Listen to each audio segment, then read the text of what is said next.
Pick the Nintendo Shack and pray. Frederick from Fire Emblem Awakening says, yo.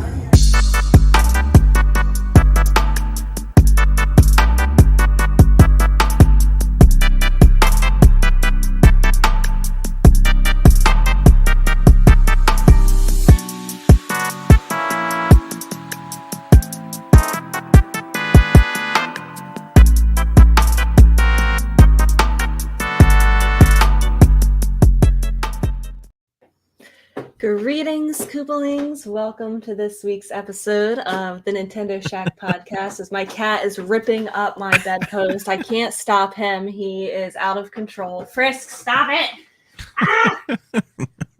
He is. Good morning, Koopalings. Johnny. Oh my gosh, he keeps me up all night. I have to get a new bed. What are those things called? A bedpost? Headboard. Headboard on the bed. Because he keeps scratching at it. I guess it's better than the couch, but. Sure. Sorry. Sure. Yeah. I'm having a morning because we had I'm sorry for you and your bedpost. And it knocked off all of our power, and I was without power, and I was like trying to like game by candlelight last night, and like my house has no cell service, so I didn't have Wi-Fi, so I couldn't use my phone. I felt like very disconnected, and then my phone died, and now I'm here. I'm here now. Your phone died. You should have put your phone down and just game by yourself. Just disconnect. Well, Use the opportunity. I was trying to, and then I was stressed out, and then I you went need to bed. Portable batteries. I should. I know. I need and to get inverters. That. Yeah. I need to get portable phone battery for the Taylor Swift concert. I have 3 or 4 portable power banks. I keep one in. I keep one in my car because it doesn't have like phone ports because it's so old. I keep one at home, and I keep one in my backpack. That's smart. Yeah. They're pretty cheap, right? I can just like. Yeah, I bought my first one when the Switch launched. I bought one for the Switch when I first launched. That's smart. And then it was so useful that I kind of kept improving. One of the ones that I have can jump off a car. It's got like its own thing, yeah, and you can just plug it in and it can jump off a car. So wow, it's nice. That's pretty good. Mm-hmm. Yeah, so I don't know. I had a good week. This was our week leading up to spring break, so I have off from work next week, which is very much needed. Nice. But that week is always very busy, so I was always very tired coming home from work this week. So I was just kind of been doing my regular stuff, regular games on Switch, still New Leaf on 3DS. So I just wanted to talk about a couple Steam games that I played last weekend. Mm-hmm. I know it's not Switch stuff, but like they're both very short things. I played. Have you ever heard the game Emily is Away on Steam? I don't think it's on any. I don't think it's on any consoles because of like the nature of the gameplay. It is very short. I beat it in like 45 minutes. It's a very like short one-sitting game, where it is set up like the Windows like AIM instant message back in the day, where like you have your screen name and you have your aim icon, and like you have your buddy list, and the whole game is taking place where you are instant messaging with your friend Emily over the course of like 5 or 6 years. And it's like kind of like a choose your adventure kind of thing where you can pick some options of like what to say back to her, but the way that like you play is like you're actually typing on the keyboard, like you just kind of mash at it, and the message comes up and you hit send. And I unfortunately got the bad ending due to my choices. I guess I thought I was doing all the right things, but it was like, I mean, the game was fine. Like, it wasn't really a good story or anything, but the whole presentation of it was like very nostalgic.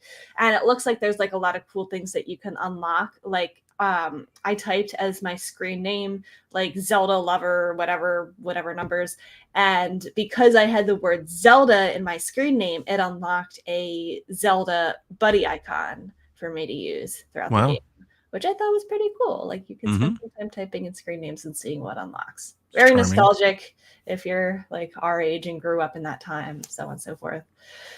And then the other thing that I played was this little indie game demo called Gordlets. Oh my gosh, I hope this like comes. I've heard of this. It's on my wish list.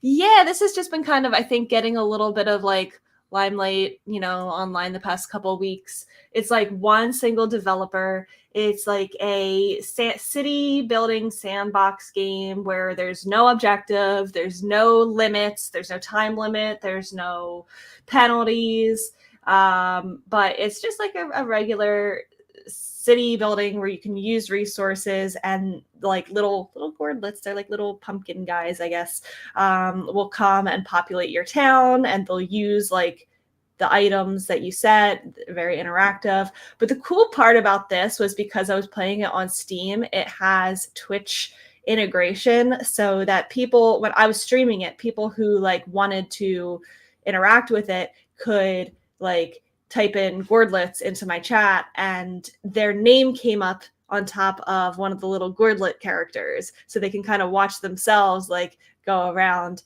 my little world that I was creating and like interact with each other, go fishing. Like, it was just very cute. It's very, like, I could see this being in like one of the next wholesome directs that they have. So yeah, just regular stuff for me. I have a week off from work, like I said, so I'm going to be really trying to get some games done this week. I will say that it's not Zelda, but I do have a review code for something that is coming out in April that is very out of my wheelhouse. But I'm starting it, and I will keep an open mind, and I will talk about it when I can. It's on Switch. Are you generalizing? Generalizing? What do you mean? It's not Zelda. No, it's not. I get it. Very serious. I was trying to be punny, but I'm not very good at it. General Rebecca? Oh, yes. That was very cool. A very advanced pun for me, Donnie. Very cool. Very cool. That'll be fun then. That'll be fun. I'm looking forward to that for sure. I have no idea what I'm doing. That's Donnie, okay. They laid off all of our people, the gamers at Twinfinite, the people who bought us. I don't know if you heard about this. They laid off a ton of our writers and editors, and now they're like expecting us to go on as normal. Like, I would not normally be reviewing this game. Yeah, I feel like that's how most outlets are. They don't have the the luxury of having so many people. It's kind of a everybody does everything sort of gig. Yeah. So that's me. What about you? I'm really tired. Like, I'm really tired. What was going on last night? It's Mania weekend. So, of course, I stayed up watching WrestleMania. This is also the weekend of the Australian Grand Prix, which means that their race gets started at like 1 a.m. our time. Oh my gosh. So Were you up? So after WrestleMania, did you watch that? Yeah. Oh my gosh. So I stayed up. And also just like generally yesterday, I don't know what got into me, but yesterday I was just very productive. Like I've basically like tore my basement apart, like in spring cleaning. Like I'm cleaning out like all the corners and organizing everything. I hung shelves. I Wow. cleaned up my garage. I washed all the cars, not the Roadrunner yesterday. I blew all the leaves off the roof. Like I've just been going around just getting things done. Good. It is good. I like feeling productive, but at the same like I'm tired. Like right now I'm really like tired. Like I feel like a hangover. Like I just too much. And then yeah, we watched WrestleMania last night, Jack and I, and it's a great show. Great night one. We look forward to night two this evening. And I heard that it was very exciting. I know there's a big overlap between gaming fans and wrestling fans, so I saw some of the buzz, and I heard that it was exciting with it is blood it's- versus family blood versus friend blood. See, I know what I'm talking that's about. it. You nailed it. Yeah. Yeah. Spot on. Yeah. I heard Logan Paul died. Logan Paul, I don't know him. I don't know why everybody doesn't like him, but Because he's a bad person. so I just share that general sentiment. I'm like, yeah, I don't like him either. But he's a really good wrestler. Like he really is. Like he can really wrestle. He's very good. Yeah, well, he made it big on YouTube for a reason because he's, outgoing. It's shocking how He'll do anything. it's shocking for somebody like him to, and I know he probably trains and is an athlete and all that, but for him still to just walk in seemingly off the street and look such a natural. I mean, it comes very easy to him in a way that like, if he wanted to do this full time, I think he could. Maybe he will. And not just do it, but do it well full time. Yeah. I think he could. Yeah. But yes, there is a storyline that WWE has been producing for basically the past year, centering around the main title picture and a family that they call the Bloodline. And it is culminating to last night and tonight. And it's been a very special build. It's been probably the best storytelling, I think, in wrestling since at least the Dan O'Brien kind of takeover thing. But I think since before that, like maybe in the last 20 years. It's been I fantastic. heard that there was like a really heartfelt, reminiscent, is it called intro? Where he was like paying respect to his friend who passed away. Yeah, with the Briscoes and stuff like that. Mm-hmm. See, I know what I'm talking about. I'm an expert. You do. You're very good at it. So I haven't played much games at all. I haven't played Resident Evil. I've just been working and doing all kinds of other stuff. I did play a little bit of a game last night. Or I mean, not last night. The day before last. Not sure if you remember, as Jess says, the F1 ending was crazy. That whole race was crazy. Just absolute chaos going down in Australia. Like this, everybody's wrecking. Dudes flying off, hitting walls. I mean, it was a show. So That's if that was at 1 a.m. and who knows what time it ended, what time did you go to bed? So I couldn't watch it because it seemed like it was like blacked out on my cable package. So I was watching it like via Reddit and YouTube Like and shoddy live live streams. streams. Yeah. And then so I probably went to bed about 2:30. Wow. About 2:30. Yeah. I can understand why you're tired. A couple nights ago I played a game that's been on my to-do list and my radar called Goodbye World. Did you see? I tagged you in Discord. No, I think I missed it. Oh, wait, I saw that you tagged me, but I didn't get a chance to watch the trailer. Yeah, I had sent you a couple pictures and a little video. I think you need to play it. Okay. Like a lot, What is actually. it? Tell me. I think Tell you'll me. like it. It's a very wholesome human game, a little indie game. These two people that are like in a relationship or at least like really good friends that make games, and they kind of do like this little Animal Crossing thing when they talk, with like, and you read the little text dialogue, and it's very funny because there's like a juxtaposition between the two of them of like making the games they want to make and then making the games that are successful. And like they work like these little part-time jobs. So like you have these scenes of them working at like a cashier job and stuff, like while they're trying to make ends meet, while they're trying to make their game. And in between chapters, you play this little game that they're making. It's called Blocks. And it's just like this little puzzle platformer that you can play. Are the puzzles hard? No, I died a couple times, and if you game over, like it just advances to the next chapter. So I was thinking to myself, I was like, oh, I wonder if I have to beat all the chapters to get like a special ending or something. Uh, But yeah, no, it's not hard. It's not hard at all. If Okay. anything, it's just it might be like when I died, I was kind of under or overestimating like my jumping ability. Just kind of being maybe a little bit more risky than I should have Did you been. beat it? Not yet. Not yet. I only played it for about 2 hours. But I don't think it's Really? much longer than that. Like I feel like 'Cause, yeah, 2 hours. How long to beat says it's about an hour and a half long. So you're yeah, I probably was like to the thinking end. I was thinking I was pretty close to the end. My Switch died. I put it on the dock and I just didn't get back to it.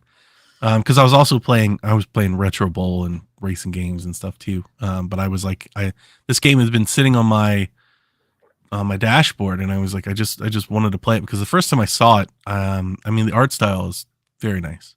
I like The it. style of the game is very intriguing. It is pixel art game, but kind of has like this 70s filter on top of it, It does, yeah. and it's just very cool. And that's the reason I bought it. And then I think what you will like out of it more than anything is just how human like the story feels. It feels very, down to Worth earth. $12, or should I wait for a sale? I think it's worth it. Okay. I think you'll like it.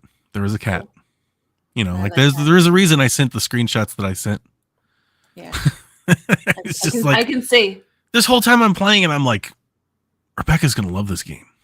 Yeah, I'll try it. I'm sitting there, I'm like, I like this game, but like Rebecca's gonna love this game. And I like short games. I really like that it's like 2 hours. Yeah, it's nice. And I may even be overestimating how much I played it. Yeah, that's okay. So yeah, that's it. That's all I've really been playing. Cool. I did see, before we move into the news, I did see today's episode 269. Nice. Nice. Didn't get back into Metroid? No. You're never going back. Probably happened. not. I wanted to. Like I so badly wanted to. It was like maybe like Thursday. I was kind of feeling the itch and I was like, I'm gonna beat it before Shaq, and I'm gonna come on Shaq and be like, finally, it's done. And then I just never did. I never got there. I probably won't. And now I'm starting to think like I may not get 2 and 3, or at least I may not get them like right away. Metroid I was just gonna say, isn't I my feel game. like you probably need like something like that to spark you to get back into it. Like if they announce Metroid 2 and 3, like a really good deal, or it's really like cool in some way, and then you'll be like, I'm gonna go back and finish one. Maybe. Like that's what it'll take. Maybe. It's artifacts and stuff, right? Like you gotta go chase the you gotta chase the 100. And I was like, well, I could just like beat it. And then I was like, yeah, but then Zenith will like make fun of me in the Discord, and I don't know. Is that the part you're at where you did everything but need to get the artifacts? No. I was kind of trying to do it along the way. Yeah, okay. Yeah, well, we finally got this week in Nintendo news the long-awaited Zelda Tears of the Kingdom gameplay presentation. There were some rumors after, coming out of PAX last week that there would be a Zelda presentation on Tuesday. And those rumors are wild, by the way. I was on Reddit and people were like, this Nintendo employee told us at the booth to pay attention until Tuesday. I was like, that doesn't sound right. That doesn't make sense. But it happened. It did happen. So, I mean, I guess it gives them credibility. But like, I just kept thinking maybe it was just like I felt like it was like an industry rumor that just started to go around. Like I can't imagine just one of the people running the booth at PAX, like the guy setting up that statue was like, oh, if you think this is fun, wait till Tuesday.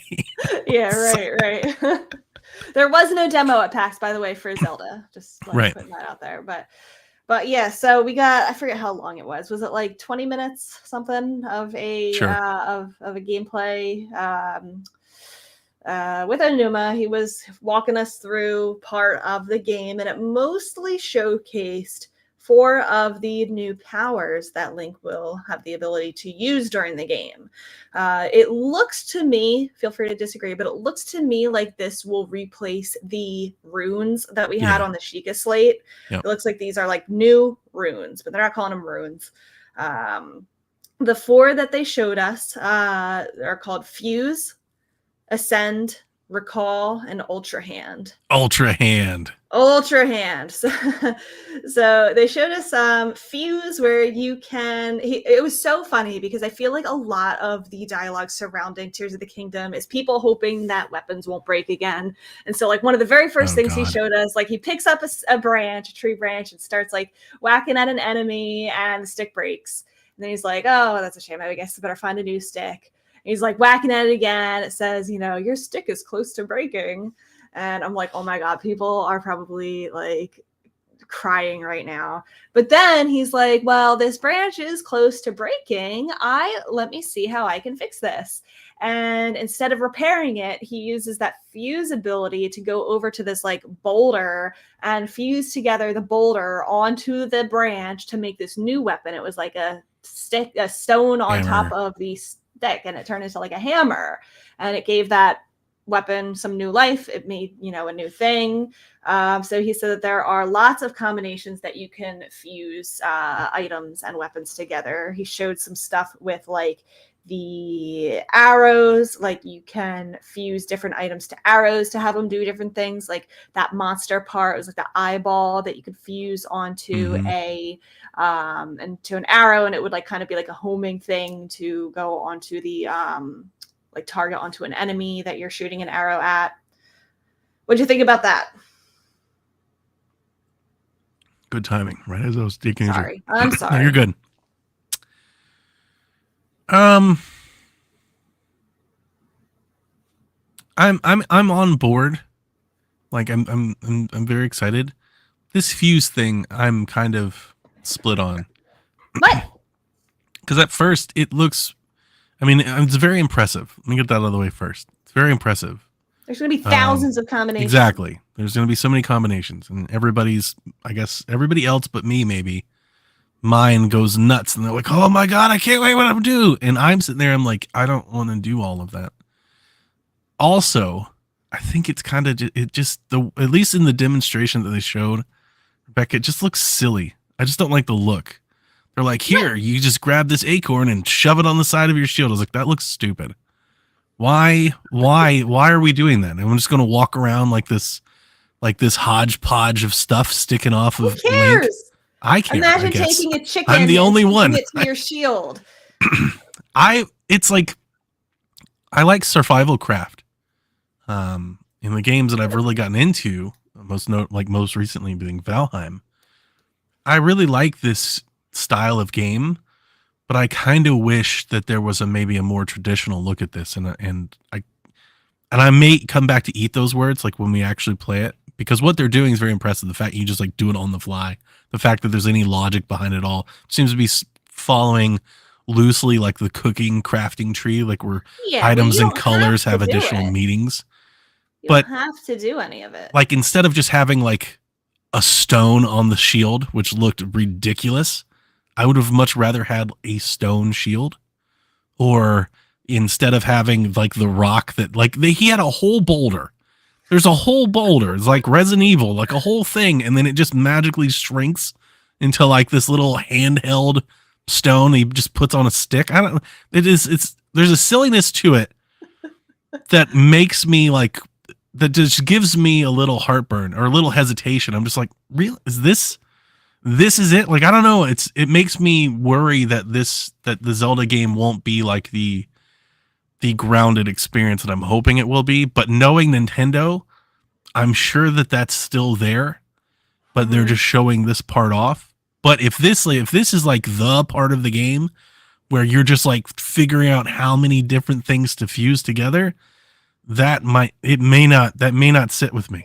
Okay, that's one of 4 things we're going to be talking about. One of 4 mechanics. Sure. I feel like they did a very silly one for the gameplay presentation for that shock factor, so that we could all be like, "Whoa, look at how ridiculous this is! This is so weird. This is so different."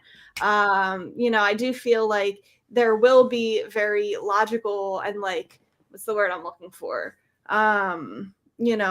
Ones that make more sense to do, like the eyeball arrow, because it like has a purpose for targeting onto the enemy. Like I feel like there will be more like that as well. Like think about how many different items are in, you know, Breath of the Wild, like all the gems, like diamonds and like star fragments and like really cool things. Like I feel like that will have very cool possibilities as well. Like I don't know. I think we just need to see more for that as far as like cool factor, not silly factor, but like purpose wise, I feel like it's like it solves. I give Nintendo credit for like for how many people complained about weapon durability, and they're like, okay, we hear you.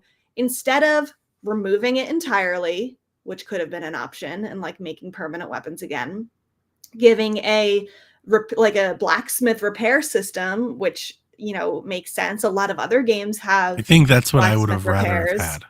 But it's so boring. Like Nintendo doesn't do I'm with that. you. Like Nintendo Yeah. doesn't do, you know, okay, here's how every This is other game unique. deals with breaking weapons. Like instead of going like the boring route where, okay, my weapon broke, I guess I have to trek back to Kakariko and fix it. You know, that would suck. Think about how much that would suck to have to go back every time your favorite weapon breaks. But now you have like 16 like of those knight's swords in your inventory. One of them is close to breaking. Okay, let me use the plethora of items that I have in my inventory to give it more life and make it more powerful. Sure. I give them credit for, you know, doing something different instead of like either removing it or doing, you know, the typical route. I don't. Like I said it was impressive. I'm not taking credit away from it. It's just I don't know if that's going to be like a very large core part of the gameplay. I've never. It's not a large core part. It's like cooking. It's like We don't know you that can though. do it if you want to. What do you mean Well, you don't know it? How do you not I'm know assuming. I'm assuming that I'm assuming you're going to have to. Like at some point you're going to have to. Like think about how many times you used every rune in the Breath of the Wild. Like I'm assuming like this is all 4 of these things are going to it? You be. could have gotten through the entirety of Breath of the Wild without using the crynosis thing. I mean, I do think that all 4 of these new abilities, because we're not going to have the runes, right? Like these are them. We're not going to have like the Sheikah Slate and all that. They haven't shown any of that. So, and in so many ways, these are very similar, but like definitely much improved. Like you can kind of see like the original DNA, you know, in each of them. Like the Ascend, like we had like the little jumping power. You could like fly. Well, see, I feel like this. So let me talk about Ascend next. I feel like they're offering alternate ways to play the game. Like you can, if you want to just keep playing where you don't fuse, you know, you can just keep finding different weapons. Like that is one way to play the game. Ascend is supposed to be the solution for climbing. You can still climb, but Ascend will have you, you know, you see these little markers, these little glowing markers where you can, if you're like stuck in a cave or something and you don't know where the entrance is, you can float upwards through the ceiling. It's kind of like he's swimming upwards. And it reminds me of the Guardian thing where you could just like swoof up in the air, like the Rivali thing where you just go up and you start gliding. It's similar, but you can actually go through. But you can do it inside. Ceiling. Yeah, like that's the difference is you can do it inside. I hope that doesn't take away.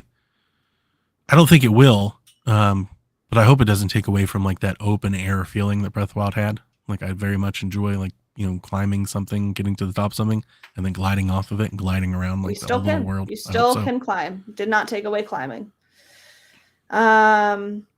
Recall. This is kind of the thing that we had an idea. Like I feel like we saw little bits and pieces of Ascend and Recall in other trailers, but didn't know what they were. Yeah. This one and is Ultra rewinding Hand, time. We've seen before. And right? Yep. In Recall, it's used to rewind time. So the example that they gave us is you see this piece of land falling from the sky to the ground from one of those sky islands, they're calling them.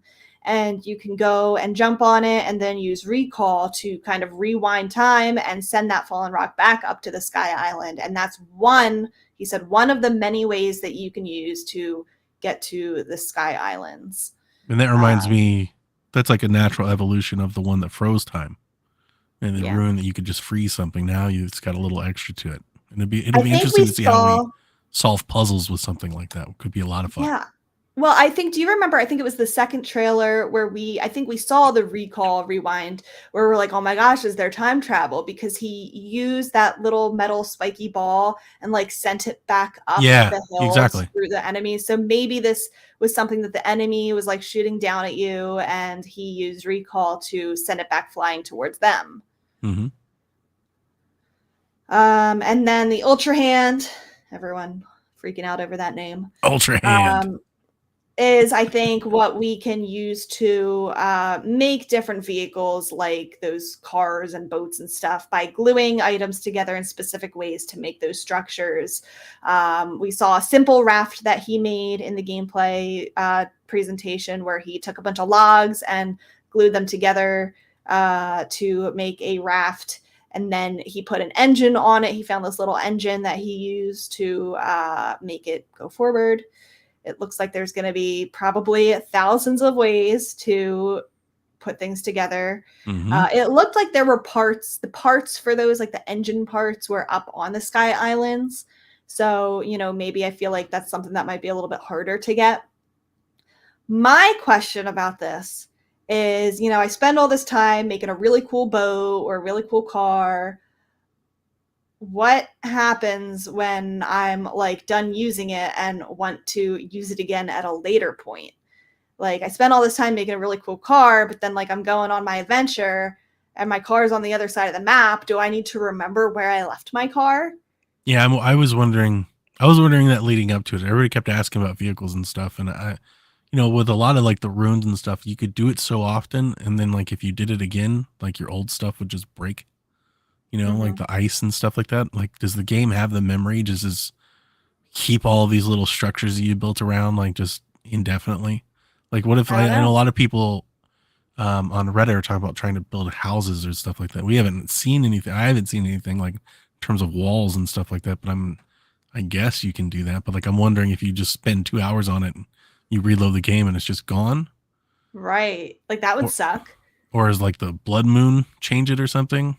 I don't know. And Ultra Hand also grabs stuff. It's not just like the fusing like the stuff together. So it reminds me of like it was very like Magnesis like. The Magnesis, yeah.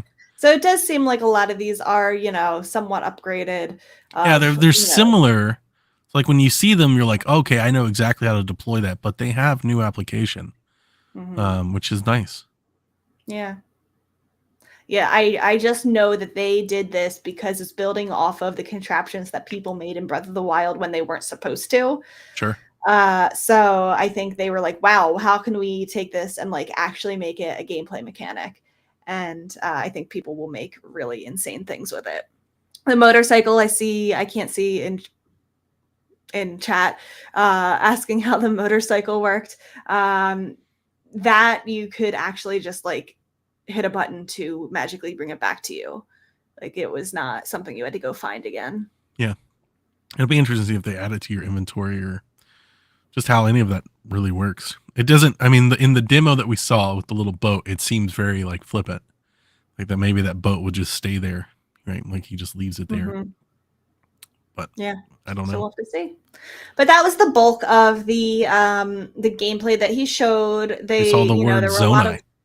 We saw the word. So yes, so that was the bulk of it. But if you watched it like very closely, there's lots of new enemies that they showed off, lots of new little material items. One of them was like Zonai power or something like that. So when you beat these constructs, you get Zonai material, right? Is this very like ancient? Like this is a replacement for like the ancient core and the ancient gear and stuff like that? I think so. I mean, we know that the Zonai people are an ancient, assumed to be extinct people. So I feel like this is just like another type of Sheikah race. Like it's an ancient technology, a little bit more magical than I think Sheikah was. So I feel like that might have something to do with the story. I was like always using to say that it's a wishful thinking that they're going to lean into the Zonai stuff, but now I'm starting to think they could. Looks like they are. Even if it's like subtle, like. But the constructs in the demo, the construct didn't look particularly like an enemy, like the Guardians. Like I saw Yeah. that we've seen a trailer where he fights the golem, so I know at some point we will fight them. But like the little one by the dock didn't even seem like it was bothering anybody, right? I didn't really notice that much. At least not in the way of like the Guardians. Like the Guardians Right. would hunt you down, you know. So I don't know. I'm intrigued to know more about that, maybe more than anything else. Way Yeah, more me than too. what Keese and Bat Goblin can I fuse with the sword, and like I'm way more interested in that. Well, I think so. Somebody showed all of the locations that we've seen so far, like mostly in that trailer, and it's like a very small part of the whole Breath of the Wild map. So we've only seen like a tiny fraction of what this whole game is going to be, which makes me very excited. Oh, definitely. That is the most exciting part, is to see where. Yeah, And like it's I think huge. they really are. It's huge, It's and they're purposely huge. not showing us stuff. Those sky things are huge. Like they're huge Yeah. pieces of the map. Mm-hmm. I would be remiss if I didn't say.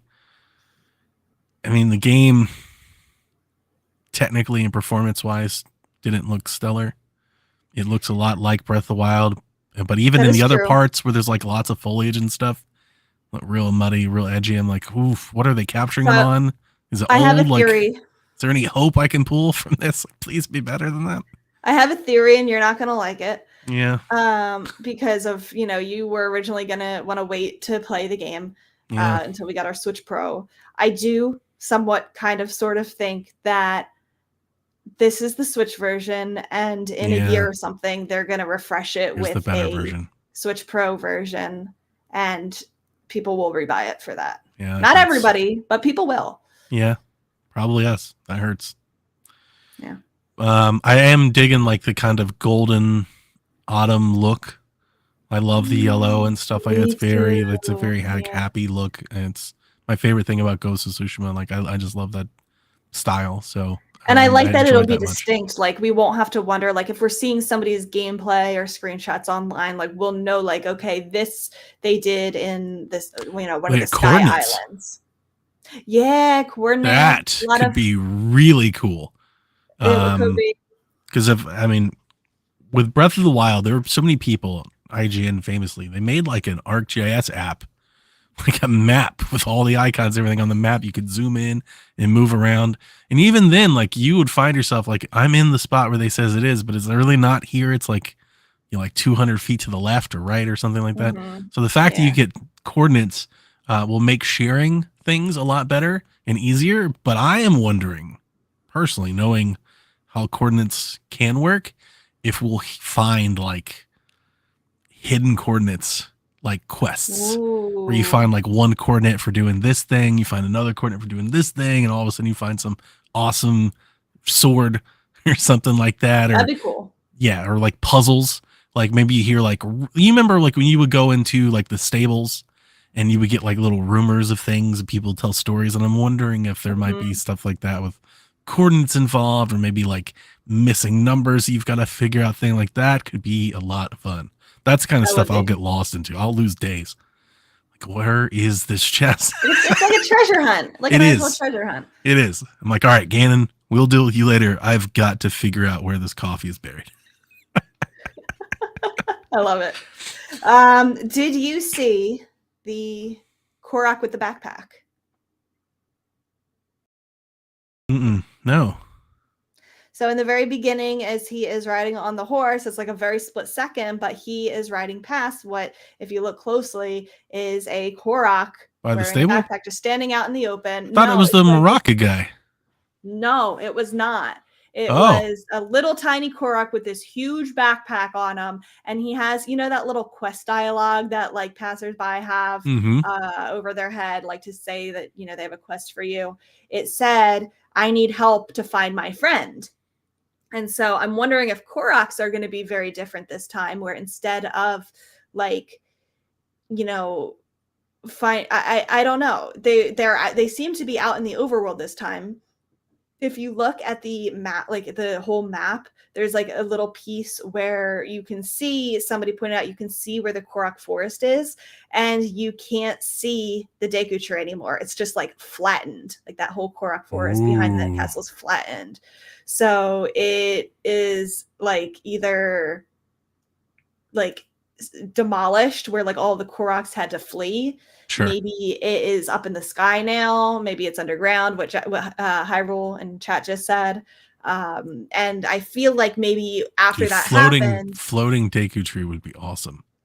it would be really cool. That'd be cool. But I think the implication is that all of the Koroks had to like flee and scatter, and now they're probably all lost again.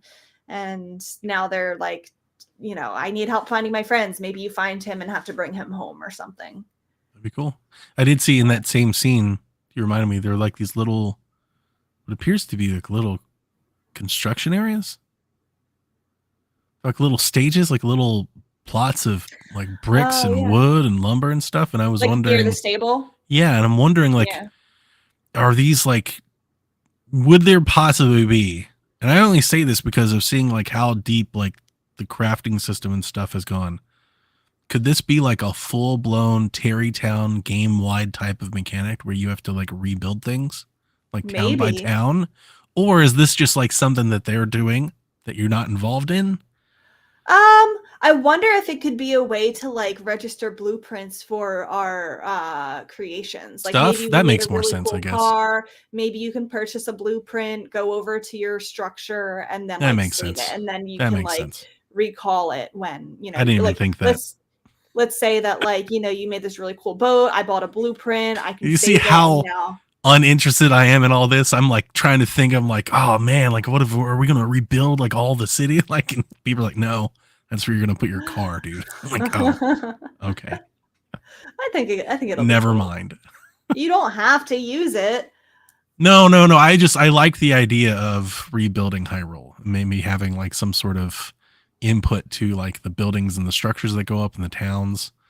I don't know what was up with Frisk there. He just got mad at me for some reason. But yeah, I was thinking like, oh man, it'd be so cool because it looked like building materials, and I was wondering if like the Terrytown, you know, construction company was like on the move, and they're you know rebuilding Hyrule, and I was like, this is gonna be awesome. And then no, it's just gonna, as Jarrell says, it's just the garage. You never know.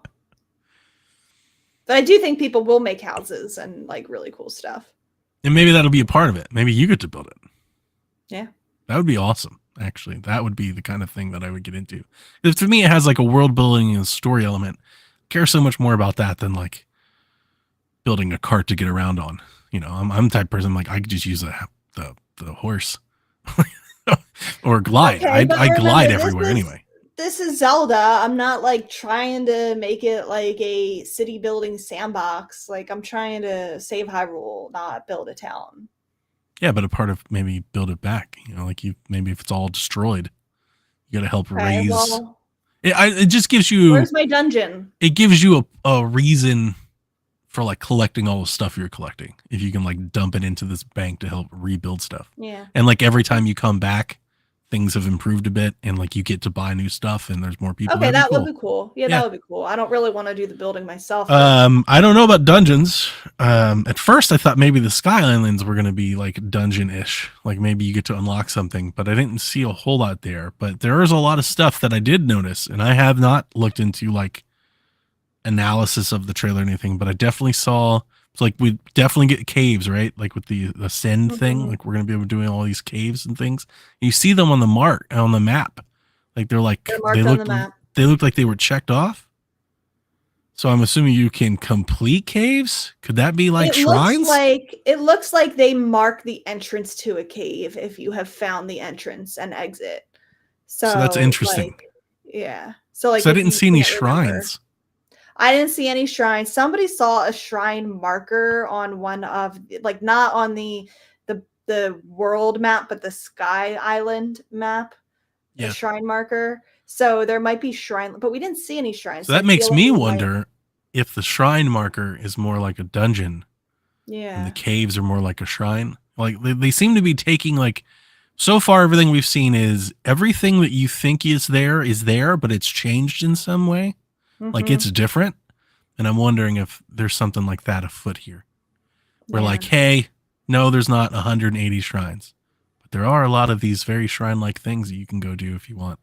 But then, Yeah. like there are shrines, like in here's like a real shrine, like Like a it's more dungeon. and it's more dungeon-ish. I hope so. That would be the best case scenario for me, like the best of both worlds kind of thing. Yeah, it would. I'm very excited, and like Me just too. the little mini map. I was almost glued to that thing. That seems to be so much. I don't want to oversell it, but there seem to be a lot of like layers to it. I saw a lot of icons. I saw a lot of elevation. Like there's a lot to it, and that excites me. I'm like, that's that Breath of the Wild type of what's out there feeling that I got. I'm kind of wondering if like the underground portions will be very late gameplay stuff. Like I feel like the final battle will probably take place underground. I feel like we won't be able to like explore fully underground until like the very end, like end And you think part it's like of a the Dark game. World type of like a Switch thing? Yeah, maybe. I was I don't thinking know those because I think caves, like those cave icons, might be like like a ways to like get a door underground. or a portal. Yeah, Yeah, maybe. That could be true. Because I feel like ultimately, and I think you can agree with this, that the very beginning of the game will show Link and Zelda navigating through these caves or whatever, and Zelda falling, and she's trapped under there somewhere. And so then we're probably like locked out of that cave part for at least the time being, so that we can like go get stronger, go get like stuff, so that we can go back underground and rescue her. interesting. But I think the logic that I'm kind of adhering to at the moment, if I had to guess, is they go do whatever the calamity thing is. They fall into the depths of the earth, either her or both of them.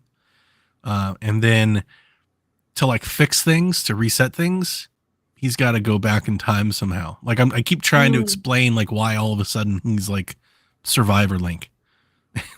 Like he goes from the Link we know to like this, wild haired, singlet wearing like Link, and I keep trying to. I think that's kind of how I'm putting it into He place meets now. the Zonai and becomes one with them. Yeah, or something like that. Like somebody is like, hey, you've got to like go do the ways of the old world or whatever, and does that. And I don't know how much.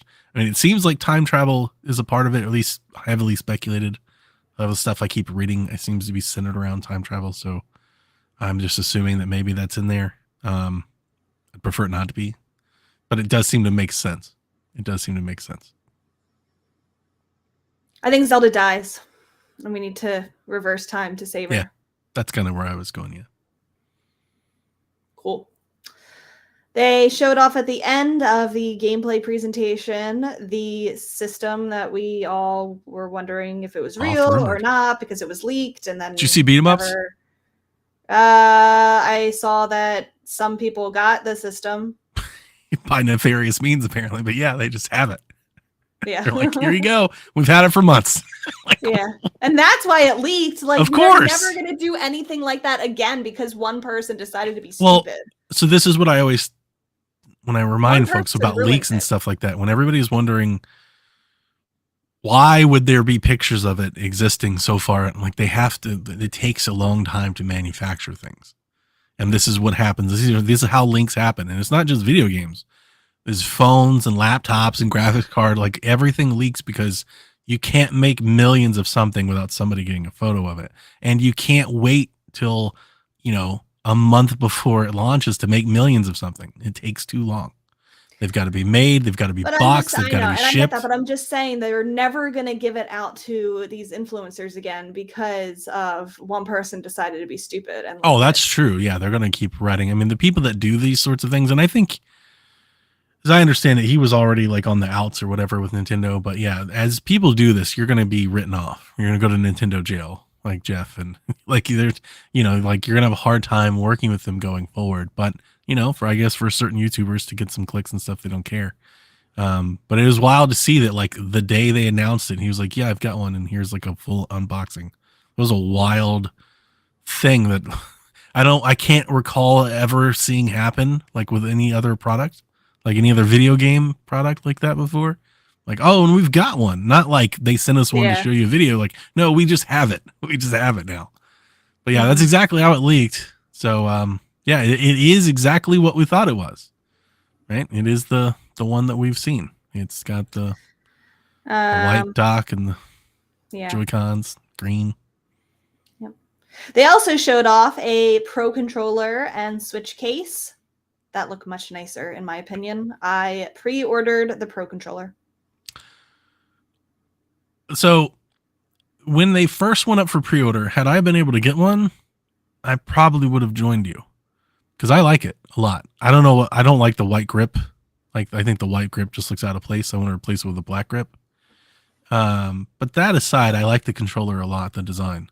But then here's the thing, because by the time I was out away from my computer that day, by the time I got alerts that pre-orders are up, I went to go click on it and they were sold out.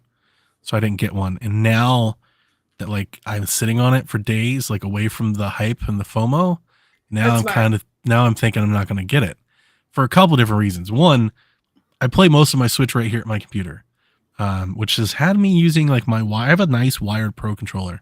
I've been using that for a while. I may just use that. I don't really need another controller. But outside of that, I started thinking like, will this controller work with the next Switch? Or are they going to try to sell us a bunch of new controllers that don't work? I would be really mad if we can't use Pro controllers with the next Switch. I agree. Like, it would be a bummer to buy this controller so late and then not be able to use it anymore. But at the same time, as much as I think that Nintendo will have to have some sort of backwards compatibility with the next system, I don't think that has to apply to peripherals at all. Nintendo loves to sell plastic. Like, I wouldn't put it past them at all to be like, those controllers don't work. Don't say that. Don't say that. So I just kept thinking. I'm like, I don't know. I think I'm going to hold off. And maybe at least until I get some sort of confirmation, maybe I'll try to get another one down the road. I do like it a lot. I think I have centered on why this design isn't doing it for me. Like with the console. And I think the controller put it into play for me. So both the dock and the controller has that like dragon circle swirl thing that they're doing, that Zonai thing, that needs to be in green. Yeah. Like on both of them. I'm not feeling white from the anything white that they have shown us. Exactly. And that's the thing. The dock bothers me because that circle is in white and it should be in green. When they were revealing the OLED, they had a black background on the screen with the green circle dragon. I feel like that should have been the dock. Yep.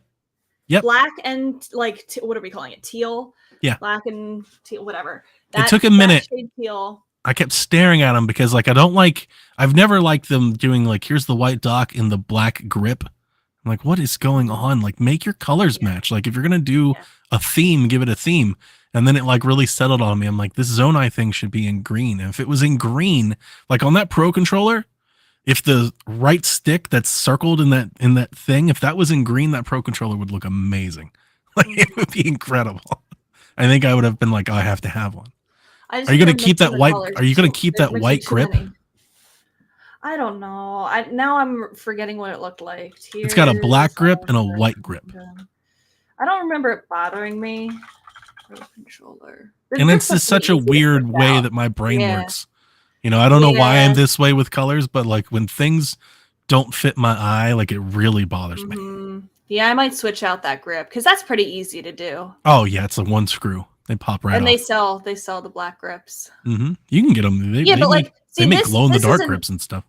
This isn't bothering me because it's just black and gold. Like I feel like once you add a third color in there, like you're right, the white is the third color and it's too much. It's off. If that is just a black grip, like it's awesome. It's perfect. Yep.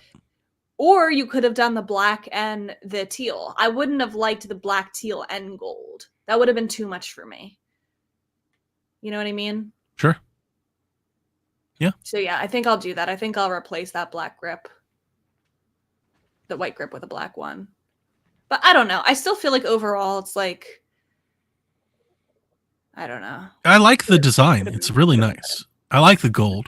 So I'm digging it. Like I said, had I just been able to click and buy, I think I would have. But now that I've had some distance between it, like, and now I'm becoming a little more skeptical. I'm like, I don't know. Maybe I will. Maybe I'll give it to my dad. Maybe I'll give into the gonna be FOMO by playing launch Zelda. day. Yeah, we'll see. I have playing here made me bring out like a lot of my old Switch accessories, and I forgot that I bought this controller a long time ago. It's got a nice cord. This is his PowerA. This one, you seen it? Mm-hmm. It glows in the dark. It's got like RGB and like lights and stuff. Like it's cool. It's kind of cool, yeah. So I've been playing with this mostly because I don't want to use my Wind Waker controller too much.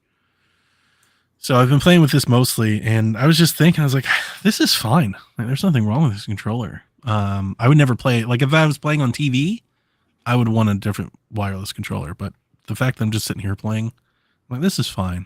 I'll just play it like this. Until I know if that controller is forward compatible, I think. Which maybe it is. Maybe it is. Maybe they'll do that, but just knowing Nintendo, I think if it's a Switch 2, like within the Switch family of systems, it will be. But they'll come up with something that the new controller does that the old controller doesn't. I mean, this is Nintendo. They sell us cardboard. Like, they love selling controllers and pieces of plastic. That is their jam. They are going to find a reason. I have no doubt. Even if it's forward compatible, there's going to be something that the new controller does that this one doesn't do. They're going to make you want the new one. Yeah. I would be I don't know if I'd be let down. I'd be surprised for sure if they're like, here's Switch 2 and it's just a Pro controller. Like if it's the same thing, that seems so very not Nintendo. I'm like, what? They're like, yeah, it's a new Pro controller. We made it a different color, but it's the same thing. The Pro Controller Plus. The new Pro Controller Plus. The new Pro Controller Pro. Oh my god. Pro Controller Pro. Kill me. Just literally just end it now. Anyway, the system comes out in April. 360. Yep. Controller and case. Controller is $70. Case is $25. Releases on launch day. Please be excited. Anything else on Zelda? Yeah. I'm hyped. Overall. Yeah, I'm thoroughly hyped. I don't want to see anymore. Like, I'm good. I think they'll do like a big story trailer or something like, but I'm good. Like, just give me the game and let me go find out for myself. I don't need anything else. Yep. I'll probably tune out most of whatever review embargo this game has to. But you'll read my review. Probably not. You'll see what score I gave it. Maybe. You'll give me the I'll clicks. hear you tell me what score you gave me on the show. I need the clicks. The Splatfest is currently going on in Splatoon 3. It is the Nessie versus Aliens versus Bigfoot Splatfest. It ends tonight at 8 p.m. Eastern Time. We're currently in the second half, and Nessie is slightly in the lead. Most of the time when this happens, that team ends up winning, but we will see. We will see. Aliens is by far the most popular. I think Bigfoot is actually a myth because I don't see anybody playing Bigfoot. It's really just Aliens versus Nessie at this point. Cool. I'm Team Aliens. Go Aliens. It's a Splatfest. That's so sad to hear like the lack of energy. I am on this team. And we're splatting. Wow. We're splatting. There's a lot of grind. I feel like there's more grinding involved in this game than there was in the first two Splatoon games. I don't know how to explain it. I'm very interested in seeing what they do with Splatoon next. If it'll be a while, if they'll come back around with it in 2 or 3 years again. But it feels like they've, I don't know, like bled this rock dry.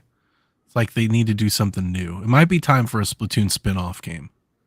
I would love a Splatoon spin-off. I feel like for 3, like there's a lot of really cool things that I want to unlock, but there's just like so much grinding involved to do it. And like I don't have that time. I don't want to be playing Splatoon every single day. Like, there's really cool catalog rewards, but I'm never going to get to level 100 in the catalog again. Like, I just am not playing it that much. I'll play like a couple times a week and that's it. Like, it's too much grinding. Yeah. But their core player, that's what they want. They want more to do. It'll be interesting to see how they shepherd this going forward. There's people that only play Splatoon and that's the only video game that they play and nothing else. And like, I feel like this game is for those people. Yeah. Yeah. But rest in peace to E3. It's officially dead. Yep. There were some rumors swirling after a couple more people pulled out of the show. And we're like, okay, why is this existing with like a couple random studios confirmed? And then it came out that it is dead. It is canceled, both online and in person. Any final words for E3? No, I gave up. I gave up a long time ago. I had a lot of love and a lot of great memories for E3. I rooted for it when it felt like everyone rooted against it. There was definitely a downtime after the doxing and everything that everybody hated E3 and wanted it to die forever. And the entire time I stood there and talked about how great and important E3 was. And after failure after failure after failure of relaunching it, I got apathetic. It just okay. Nobody cares anymore. Nobody wants to do this apparently. Nobody can do it or do it well. So like I gave up hope. I felt like a couple years ago. Like during COVID, I was like, this thing is just gone. And it's been interesting to then see the turnaround. Because like of all things, right? Anytime the pendulum swings too far in one direction, it's always bound to come back in the other direction. And the last couple of years, all those outlets and everybody that killed E3 suddenly started talking about how great it was and how much they missed it again and how excited they were. And they're like, we all got tickets to go to LA. It's like, you wrote articles in 2019, you never wanted to do it again. Well, I think because there was some sour after all of the personal. Oh, for sure. Yeah, that's absolutely. a valid reason to be soured by it. Yeah, I don't know. It's like a lack of conviction, I guess. A lack of commitment. But yeah, after seeing all of that happen, I just gave up, and I wasn't surprised that this didn't make it to. I think I've been this whole time we were talking about E3 coming back again. I've just been like, yeah, we'll see. I've lost any hope. I'm hopeless. I feel like the E3 I grew now, up with and knew and love would ever come back. They realize that they don't need that in this day of, the internet and the news cycle, how fast it is now. It's just different now. But yeah, I think it is true. Sad. But I think they always knew that. I don't think that was. I think we've known that for some time. I don't think that's the reason that they were doing E3. I think maybe in like 2008, that was the reason they were doing E3, but I don't think that's the reason they've been doing E3 since like maybe 2014 or 2015. No. Yeah, that's true. I don't know. I'm going to miss Jeff it. Keighley. I'm going to miss very it. Quick. I'm going to miss it too, but Jeff Keighley. I bet he's dancing on that grave. Oh my gosh. Within minutes yeah. was putting out his dude is so Summer petty. Game Fest. Summer Game Fest is starting June. What is it, 6 or something? Is he just taking credit for somebody else's event? Is he like Summer Games Fest starts with Ubisoft Live? It's like, no, it doesn't, Jeff. It doesn't. That's not Summer Games Fest. He didn't say that, but I'm sure that's what will happen. We're gonna start Summer Shack Fest. And our first event is Jeff Keighley Summer Game Fest is now a part of Summer Shack Fest. Thank you so much to Jeff Keighley being partner. It's ridiculous what he's doing. It is absolutely ridiculous. Summer Shack Fest started with the Zelda Tears of the Kingdom gameplay presentation. So let's get started. It honestly seems like the only hope maybe is that maybe the ESA like turns to Keighley and tries to like make amends and like let him do it. Outside of that happening, that wouldn't get like Sony on board with Keighley or Nintendo on board with Keighley. No, they're not going to do it. But I think Keighley has enough juice. We've seen like he got Elden Ring and stuff like that. He'll get enough participation to warrant those folks maybe not coming back to the show floor, but at least putting their news in that window. Yeah, maybe. Maybe. We'll see. I think it'll just be this way for a couple years, probably, where Keighley just does his thing with Summer Game Fest, and we like have to suffer all summer as all the announcements are just all summer long. Just every week from May to October, Summer Games.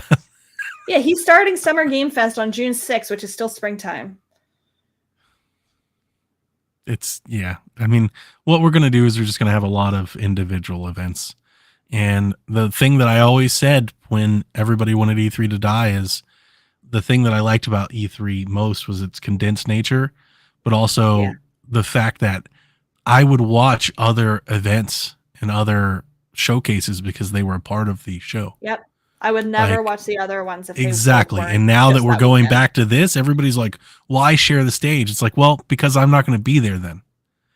Because Square Enix is going to have a show and I'm not going to watch it because I don't give a crap about what Square Enix is doing.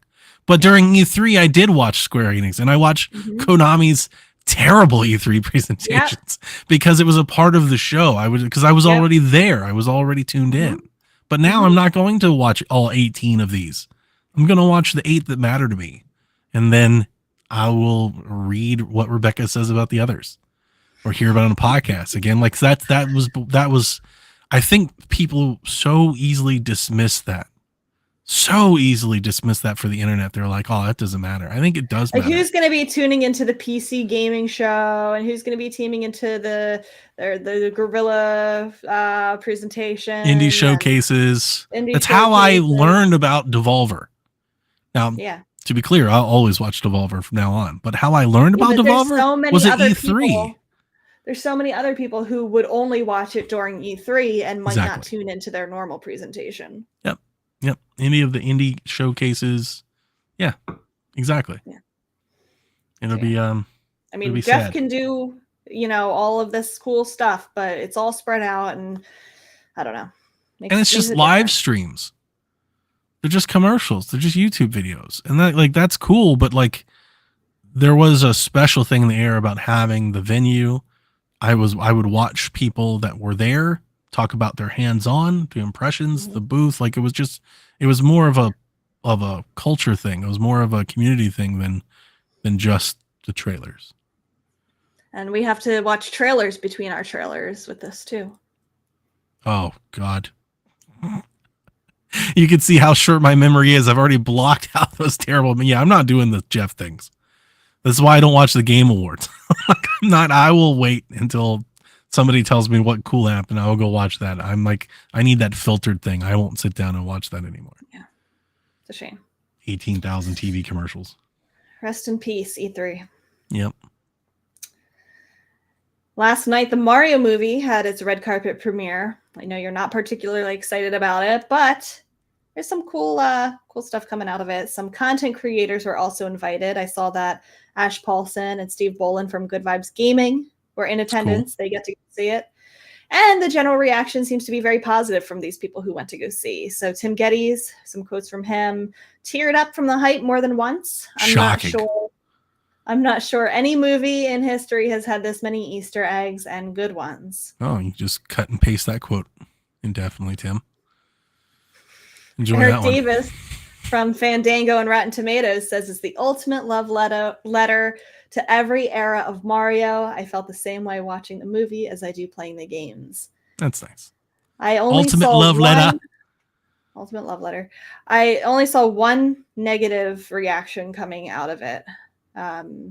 I forget who it was, but he said, yeah, this is for kids and it's not a deep story and it's not even that funny. It's fart jokes. It's for kids. What did you expect? No shit. What did you expect there to be deep lore in a Mario movie? The Last of Us. Settle down. This isn't what video games are anymore. So yeah, I have my tickets for Wednesday. Ooh. Next week. Yeah, we get some reacts. That'll be fun. Yeah. I didn't realize it was already it's already here. Wow, so soon. It's April. It's already April. Can you believe it? Can you believe it? Shocking. That video is hilarious. All right. It's only so I'm gonna go against the grain here. It's only April. Feels like this year's been so long, and it's only April. God, can't believe May's not here already. Right. Okay. All right. Questions direct from you. We've got Drew who wrote in with all the Swift talk. I wanted to ask if you're going to other concerts, or if not, what are some other bands you hope to see in the future? So, Rebecca, do you go to other concerts? The only other concerts I've seen Green Day twice. Solid.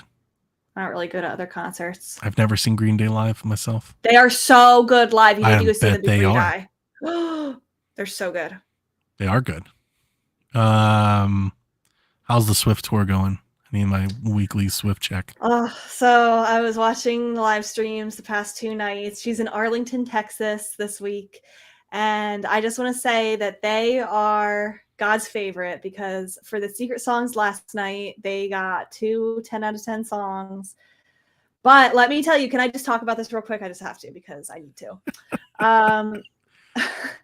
Every single show that she does, she's doing 2 exclusive show songs where she says, this will be exclusive to this show. Unless I mess up, then I'll have to play it at another show in the tour. Like her songs? Yes, her songs. She has that many songs that she can just have exclusive songs to one specific venue? 2 at every event, at every show. How many shows is this like? She has like over 300 songs, so she can easily do wow. that. Yeah. And so she was singing my favorite song last night, Death by a Thousand Cuts, as the first secret song. And I was like sitting there crying, because that means she won't do it at my show. And then the bridge to that song is so much fun. And after she finished the song, she's like, that bridge is just like, so, let's sing that bridge again. And so she started doing the bridge again, and she messed up the lyrics and had to like stop and restart. So she's like, oh, what a shame. I guess I'm going to have to sing this one again on tour at some point. And so that makes me think that maybe she will sing it again, because she said she would. Maybe it'll be my show, but I'm very excited because you light up so much when talking about this. Because I love her. I mean, you can tell, like, it's clear. You get very excited. That's exciting. Yeah. It's nice to see. Does she sing any covers? She does. Like on the tour? Are there any good ones? She used to do it on tours. One of her like I think it's like her second world tour. She sang Drops of Jupiter. Yeah, I have favorited really some of these things on TikTok. I like it when she sings covers. I wish I could get her singing more songs that I. During her, I think it was the Reputation tour or 1989 tour, I forget which one, she had a different guest at every show, and so she would sing one of their songs with them. That's cool. So if like there's an artist that you like, you can look up all those artists and see like what she sang with them. Okay. Like she did like Complicated with Avril Lavigne, like things like that. I need more Swift rock music. I need her singing more rock songs. She has some rock songs. I'll send you some stuff. Okay. I will definitely take a look. As for me, I don't do a whole lot of concerts anymore. We did the Chili Peppers over the last summer. And I've seen the Chili Peppers 3 or 4 times now. Most of the bands that I've really, really wanted to see, I think I have. There's always something out there. But I think the acts that I'd be interested in seeing now are probably smaller. You know, they're not like big Swift, Green Day, like amphitheater type things. I'd like to see the Pixies. I've never seen the Pixies live.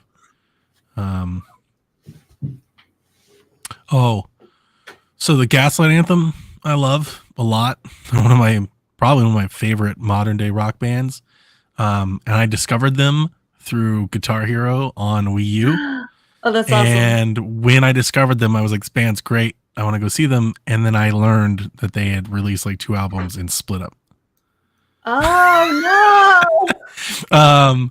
They did a reunion tour a few years ago, but it was like 4 showings, like one in London, one in Chicago. And like, yeah, if they ever actually come back together to do like a real tour, I would have to be there. I would have to go see them because I really like their catalog. They're one of those bands where I like maybe like 4 out of 5 songs. Like they're through their whole albums. And then like I want to see like probably some of these like smaller folk acts that I've learned, like First Aid Kit, Lake Street Dive, Dury, stuff like that. Never heard of them. That's the thing. They're getting popular. I think they have a following.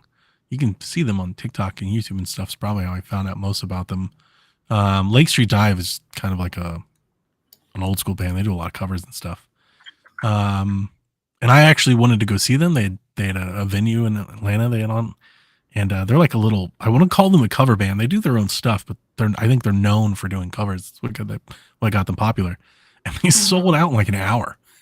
I was like, oh, I wasn't ready to have to be in line for this band nobody knows about. I feel like, yeah. But enough people apparently know about them.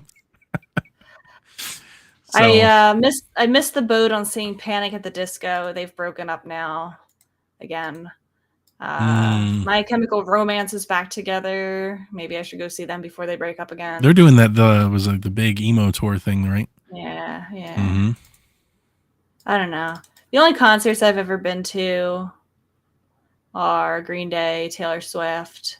I saw Weird Al in concert. Oh, I bet that's fun. My wife would love to see that. Was really fun. So I've done a lot of concerts. I've seen the Foo Fighters. I've seen Bon Jovi. I've seen Motley Crue. I've seen the Arctic Monkeys. I've seen. Really cool. I've been to a lot of. Yeah, I've seen. I like a lot of like alt type bands from like the 2000s alt. Yeah, alt rock. I hate that term, by the way. I always have. Why? Because the alternative rock was like a 70s term that would distinguish like underground, like punk rock and stuff from like the mainstream. And the alt rock that I want to say modern people think about what you think about what you're describing, that was just popular rock and roll. There's nothing very alternative about it. It was the go-to. It was an alternative. Like putting on some eye makeup doesn't make it alternative. I've always, I don't know why, just semantics. It's just semantics. Yeah, it's just semantics. But the thing bothered the shit out of me about it. It always has. You know, they're always like alt rock, like Linkin Park. I was like, yeah, one of the highest selling, most popular bands of all time. That's not the alternative. That's not what that means. That's not what any of this means. But yeah, it was supposed to be, you know, like the Ramones and the Clash and shit was alternative rock to like the Beatles and Led Zeppelin. I'm just old. That's what ultimately what I'm saying is that makes me old, apparently. I've hated that. I think growing up just entirely. I also like grunge. The alt rock came back around because of grunge. And that's really what it evolved from, because you had like the 80s mainstream rock, right? Aerosmith and Crew and all that, and then you had grunge came on, and I can't stand like what genre is that? Like Aerosmith, like rock. Like I can't stand that. I think it's probably what people like. I would call like a lot of that stuff like hair metal or just classic rock. Yeah, I don't like Aerosmith either, but I like a lot of hair metal. I like Nirvana. I like Pearl Jam. Who doesn't? Alice in Chains, Stone Temple Pilots, Soundgarden, Temple of the Dog. Mm-hmm. Fuck yeah, I like that stuff too. But yeah, like when that started coming up, there was another period of time where it became alternative. Like that was the alternative rock. But then through the 90s, it became that was just rock and roll. Like it no longer was alternative; it was popular rock.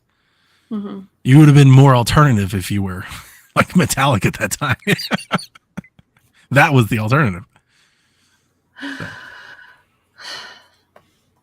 Glam rock, dad rock. Jess is in the chat. My wife sent me a video of somebody calling it butt rock. But not the 80s, but like they were calling, like Nickelback and stuff like that. Like that, like that 1999, 2005, like rock, like before like the emo thing like really got going. Like they called that butt rock. She was like, why is this the perfect way of describing all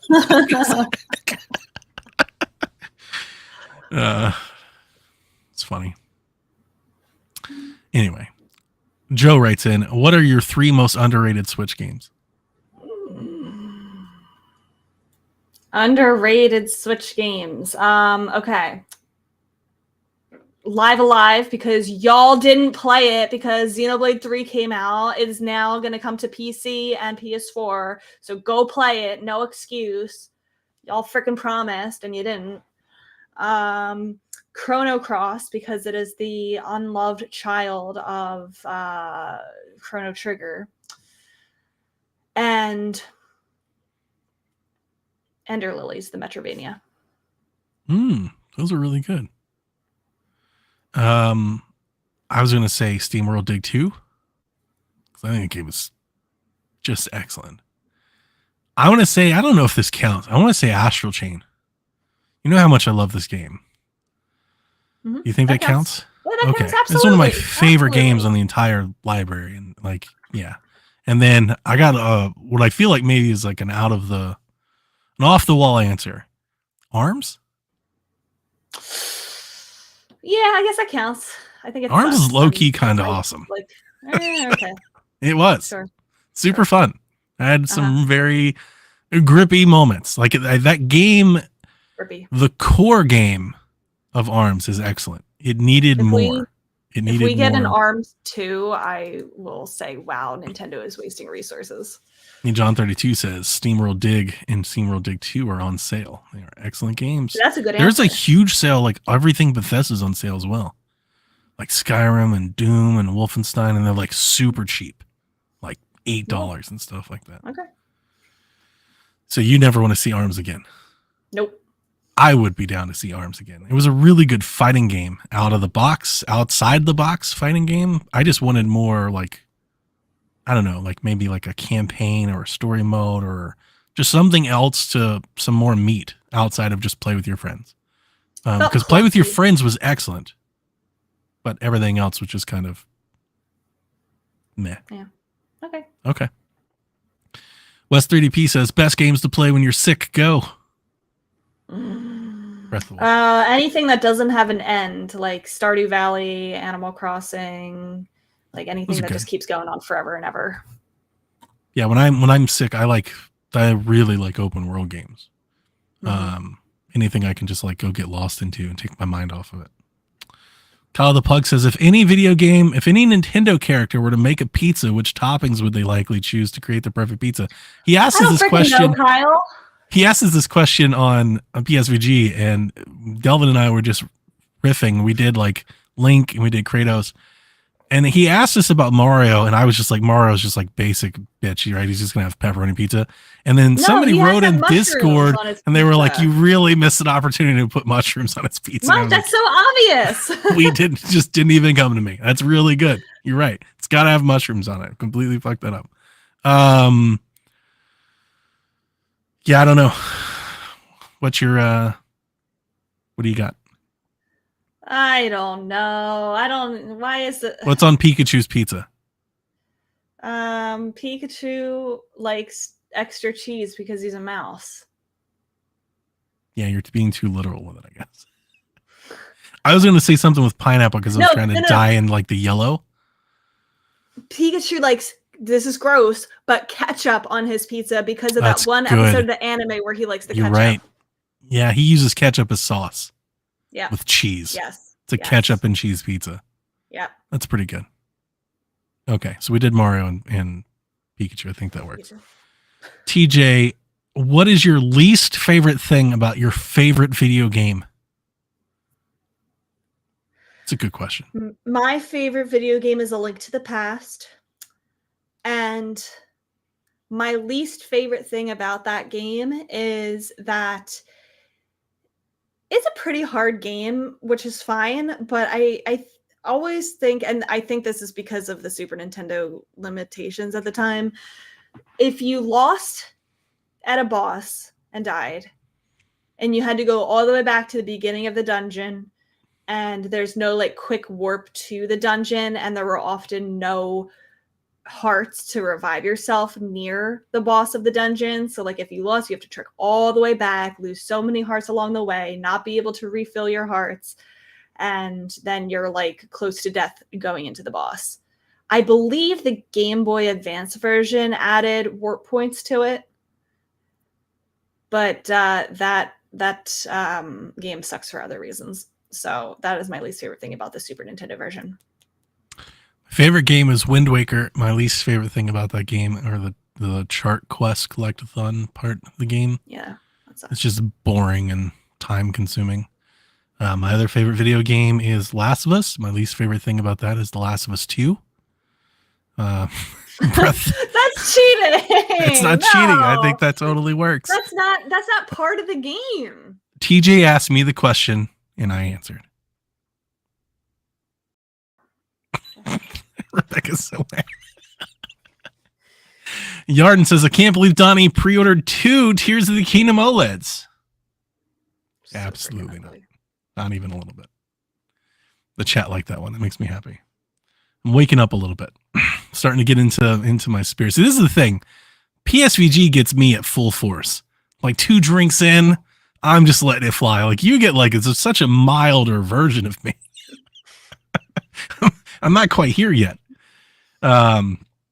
Game Boys with a Z says we need all the Tears of the Kingdom theory talk, but also what do you have to say to people who think this game could have just been DLC or think it looks too similar to Breath of the Wild?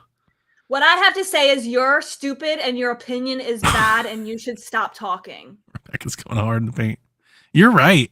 As I've said to I said on PSVG here of lately, I think I'm tired of like reacting to like the most negative, worst extreme takes that Twitter so seemingly provides. Yes, it's so similar to the best game of all time. Like, shut up. I mean, it's to call it like there are people calling it DLC. What? How's that possible? No, it's not.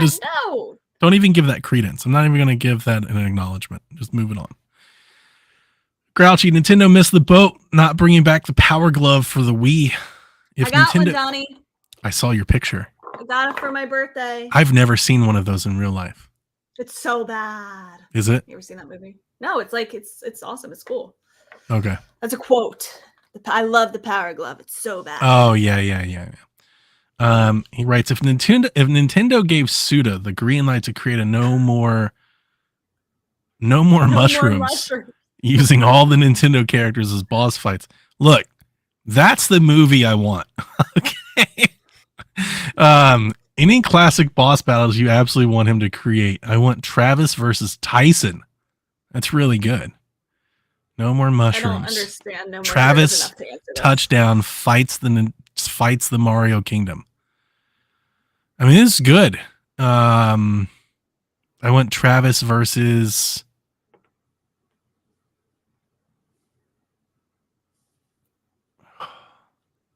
like Shogun Ganon. Can you explain what this means to me? Yeah. So essentially what his question is, I feel like he's missed an opportunity by not talking about the Power Glove. The Power Glove could have been a great No More Heroes accessory, but that notwithstanding, the question he's asking is if Suda could make a No More Heroes game featuring Nintendo IP, what's a boss that you would want to see Travis touchdown fight? You fight Mario, you fight Link. I get that, but what would a good No More Heroes boss be? Like, what am I trying to think of? Oh, that's an excellent question. No More Heroes bosses are very cinematic. They're action packed. A lot of times they are crazily like dumb or silly. Like No More Heroes, you fight a dude like in a baseball stadium who like hits balls at you that like will pierce through your skin and stuff like that. Sometimes they're very like samurai related and it has like this old karate kung fu type of look. It's just they're all aesthetically they're all over the place. They're a lot very gory, very bloody sorts of things. So you're saying Travis should fight Earthbound's Gygus? I don't even know what that is. Google it. Gyga. No, I'm sorry. It's G. I'm not doing that. I'm just gonna take your word for it. Earthbound. Okay, literally Google it. Gygas. Earthbound. Yeah, that works. There you go. That's really good. Mm-hmm. Kate says, what should the next movie from Nintendo be?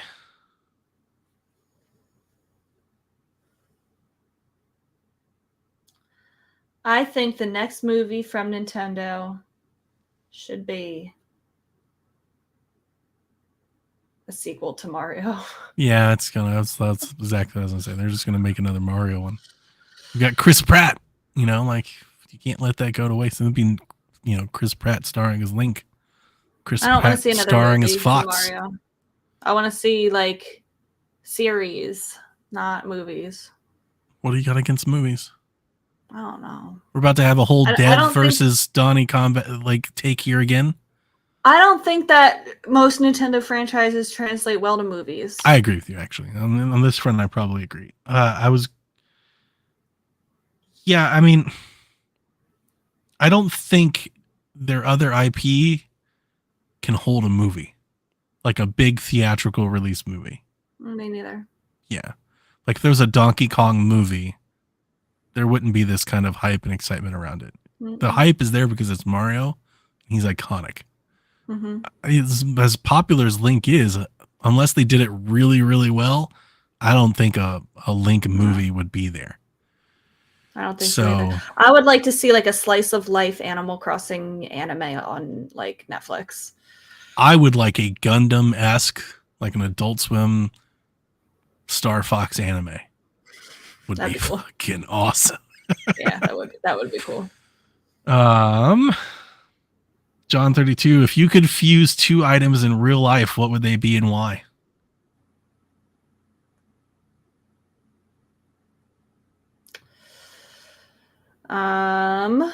Once again, my problem is with the fuse aesthetic. I don't want to just stick two items together. It doesn't do me a whole lot of good. A really cute hat on my cat's head because it would be funny and adorable. There you go. That's a really good answer, actually. I don't have one. Dan wants to know, what are your favorite E3 memories? I mean, there's so many classic E3 moments.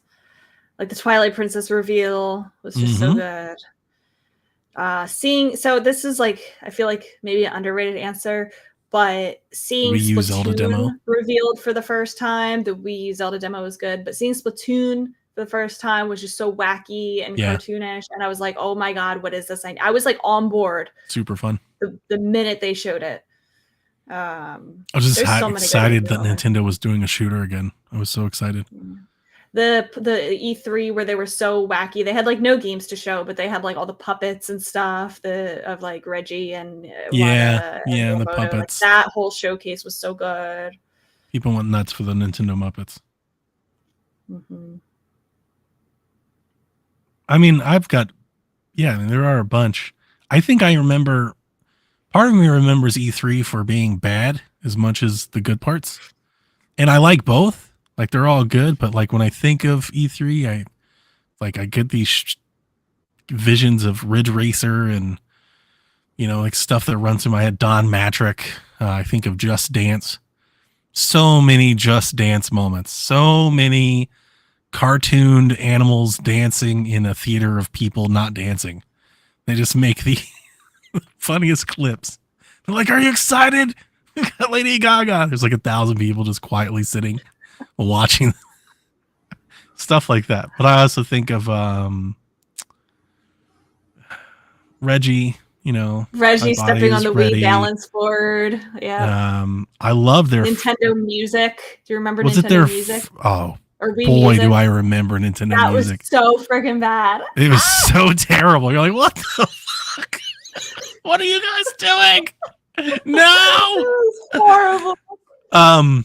Was it their first Nintendo Direct at E3 where they had like the claymation and like he like laser-eyed the guy in the front row? It was like, "Give us Mother 3," and he just like made him explode and stuff. I don't remember if that was the first one, but that was one of them. That was so great because they had a teaser where they did was it like the Regimator or whatever? He was walking through Nintendo thing, the sunglasses.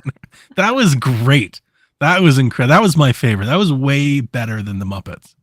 I know the Muppets take all the limelight, but that was hilarious. When Reggie fired Bill for like no reason. It was very like pre-Devolver. Like definitely not that far, but like very like kind of funny and edgy and very fit like the demo. Seriously. Yes. Oh god, that was the best. Iwata the looking at Devolver stuff. Boy, have we been on a ride with Devolver. Mecha Suda. Do you remember Kevin Butler? I don't think so. Maybe. Kevin Butler used to be in PlayStation marketing. He was like the fake CEO. He was an actor, like in all the commercials. I don't And then remember that. 1 year at E3, they had him come out as just the CEO.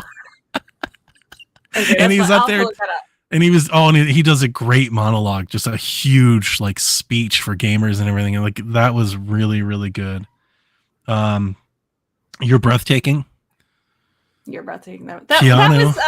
was that E3 or was that the Game Awards? Oh, was it? Maybe I don't I'm missing. know. I thought it was E3. I think it's It Cyberpunk, might have right? been. Yeah, it might have been. It might have been. Yeah, that'll never. That's such a man. How great was E3? Keanu Reeves showed up 1 year. Or Like, was that's- E3? Okay. That's so good. Yeah, so stuff like that. I think of Don Matrick.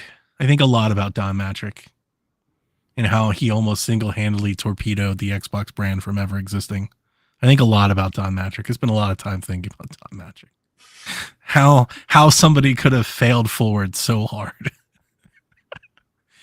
You're not into the Xbox stuff, so you remember when the Xbox One was launched. Don Matrick was the guy talking about Kinect and television and all that. Okay. And he's the guy that famously, when he was interviewed at E3, they were like, this online requirement you're having for used games, what do you tell to somebody who's, I think they said like, what are you to tell to somebody who's like in the service in Iraq? And he was like, well, like we would tell them to buy an Xbox 360. Just Okay. so bad. What the fuck are y'all doing? Oh God, this is the best. It was so much fun. Even in the worst of it, still so much fun. Like watching E3 and just what a spectacle. Mhm. It's the fucking Catalina wine mixer. It's just what a wild experience E3 was for, I don't know, 15 years of my life, give or take. Mhm. I think I've been watching E3s since like, I remember when, GameStop used to do E3s. They used to sell them like on DVD. You could just buy the shows and you could watch them at home because it wasn't That's all pretty live streamed. Yeah. It's good stuff. Anyway, nostalgia act over. G-Man, what's the slowest thing you've ever had to deal with? Could be waiting for something or even wanting to leave somewhere. Mm. The wait up for Breath of the Wild for gaming related things. It was a long, long time. That was like all throughout the Wii U era. I was waiting for it. Yep. Year after year. with I was talking to nothing. Delvin about that on PSVG this week. About how we got like demos of like him putting markers on maps or like here's how the horse runs and it's like just little bits and pieces of nothing for years.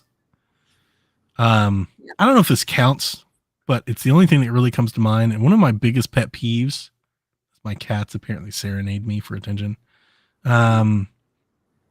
is that people that like stop in the middle of walkways and like stores. Yeah. Or they'd With like no- walk really slowly as they like just stare off into the distance of things that are on the shelves and stuff. It's like, dude, get out no of the way. spatial awareness at Yeah, all. Not like, even noticing there's someone. This is behind a you. major thoroughfare. You can't do this. You wouldn't do this on a highway. You can't just stop. All right. Either pull off, take the exit, or keep it moving, And then when you like scooch by them, they don't even say sorry. Yeah.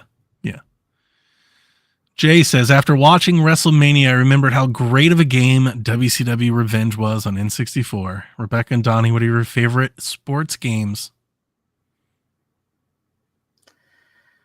Backyard baseball and the PC in like 2003. Solid. I love that sports games. I love that sports can do this with sports games, that there's obvious tie-ins, that if your favorite team wins the Super Bowl or something, it makes you want to play. If you're watching WrestleMania, it makes you want to jump up. He is correct. I love WCW NWO Revenge. A lot of people go to No Mercy. Revenge was my favorite. That is definitely the golden era of wrestling games. I love so many in my NBA Street. NBA Jam, Super Tecmo Bowl. So I many. like Tecmo Bowl on the NES. Yeah, those are great. Yarden says the Tears of the Kingdom OLED is still available at most retailers. Why? He goes, choice A, Nintendo made a lot of them. Choice B, people are holding off to incoming Switch 2. Choice C, it's so ugly people don't want it and it shouldn't exist. I think all three, and the order is Nintendo made a lot of them is the primary reason. It's so ugly people don't want it. It shouldn't exist is the second reason. And people are holding off due to incoming Switch 2 is the third reason. But I think all three of them are valid. On the sports questions, Wii Sports count? It absolutely does. It's an incredible game. Wii Sports is my answer. Hot Shots Golf. I don't think it's so ugly people don't want it. I don't want it. Like, it's not enough for me to want to get it. I think maybe a choice D here for you, Yarden, is that Nintendo has sold like 150 million Nintendo Switches, and there just aren't a whole lot of people out there left that want to buy a new one unless it's an actual new one. So that's B. Is it? Yeah. Okay. People holding off. Yeah, I guess it counts. I mean, I just think it's kind of saturated. I think right now what you're going to sell with this Tears of the Kingdom one, people that want to upgrade from like base model, people that are collectors and just want to collect multiple ones, and Zelda collectors that just want to have Zelda stuff. That's the market for this one. And there's enough there that they'll probably, I don't know, sell a couple million of them. Yeah. But I think they also hopefully were like anticipating, more because of the issues that they've had with recent special editions. Jonathan says, if you could create a power or item for a Zelda game or bring back an old item, what would it be and why?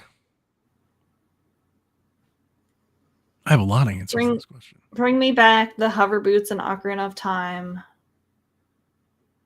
I also think of Ocarina of Time. Bring back the hook shot. Bring back the magic medallions. Bring back the light arrow. I'm just going to say all of everything. Ocarina of Time. Bring back Ocarina of Time. Bring back Ocarina of Time. Bring back bottles. We don't have bottles no more. Bottles. Good call. Bottles, that's a good pull. Yeah.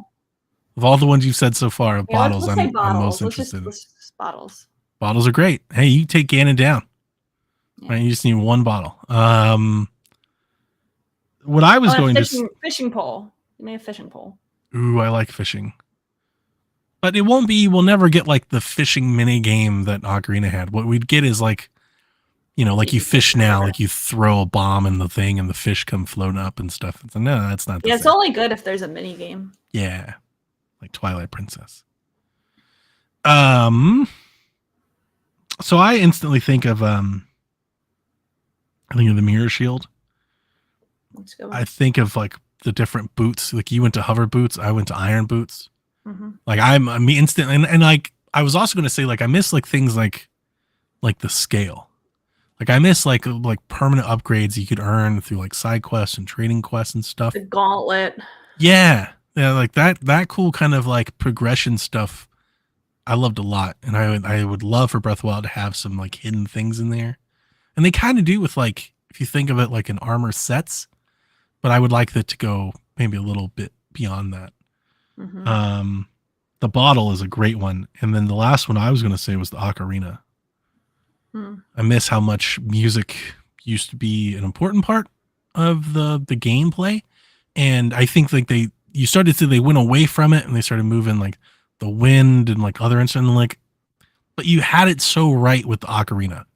Like just instead of trying to like let's give them a guitar, like no, how about we just keep it just the ocarina?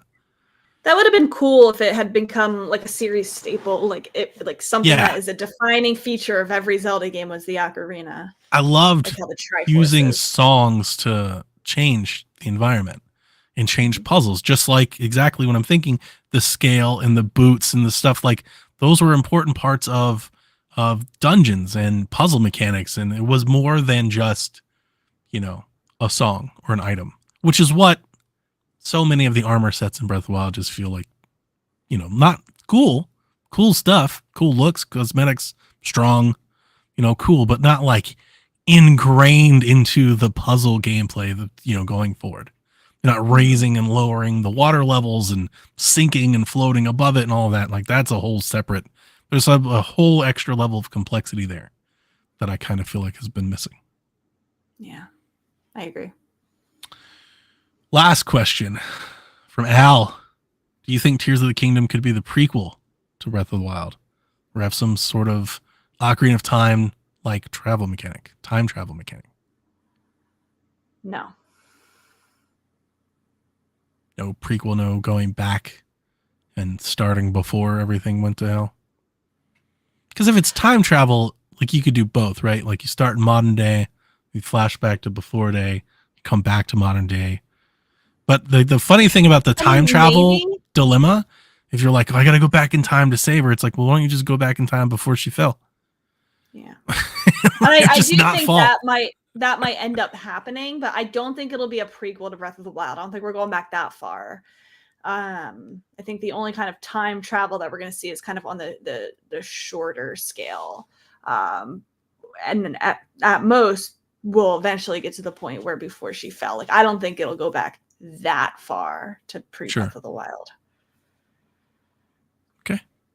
I definitely think we'll have, at the very least, Al, I think there'll be flashbacks to things that happened, before. I think they got to do something like that with the Zonai, right? If they're going to start talking about some of that. Maybe, yeah. Yeah. But that's it. That's all the questions. Thank you for writing in, as always. Yeah. It's fun to talk about Zelda. I'm glad that this will probably be dominating the conversation for the next couple weeks. Yeah. Because I love Zelda. We are less than 2 months out now. Next week will be 1 month out, which is very, very, very exciting. Super fast. Gonna play a little Advance Wars, and then it'll be right here. Mm-hmm. You're not getting Advance Wars, are you? Absolutely, I am. 1,000%. You are? Yeah. I didn't know you were an Advance Wars fan. Absolutely, I am. Really? You didn't know when that? did this ever happen? What? This has always been a thing. I've been excited. I've had this game pre-ordered for so long. That you have been so lukewarm about it for weeks. I have never known this. It's because it's just, I can't get too excited. It's not like a brand new game, but no, I was through the moon when it was announced. It was like, finally, like I thought Fire Emblem had just killed it off altogether. I've talked about for years that instead of getting 1.5 Fire Emblems every 3 years, it'd be nice if they could alternate. Like, I love Advance Wars. I want it to come back. Wow. Okay. I'm excited to see how this port kind of does, but I was through the move when it was announced, and I pre-ordered it, and I've just been waiting for it ever since, and it's long delayed. We talked about PSVG a bunch. Surprised. I don't know. I must have been asleep. I can guarantee you this: I'm way more excited about it than you are. but Maybe I'll become a big fan. But there's a sense of me knowing like what this is. It's a remake, like the style isn't quite the same. Like I'm aware of like what this is. I'm not, my expectations aren't through the roof or anything like that. Like I'm not expecting a Fire Emblem, contender here. Yeah. I'm hoping that it sells well enough that we could get a brand new big Advance Wars game. I'm not holding my breath. Fair. All right. Well, that's going to do it for this week. Thank you for talking about Zelda with me. Let's do it again next week. Yep. And we'll see what this week holds. Good night, Kooplings. Have a good week, Kooplings. Whenever you're ready. All right. This is Frederick from Fire Emblem Awakening. And I forgot the line already. What?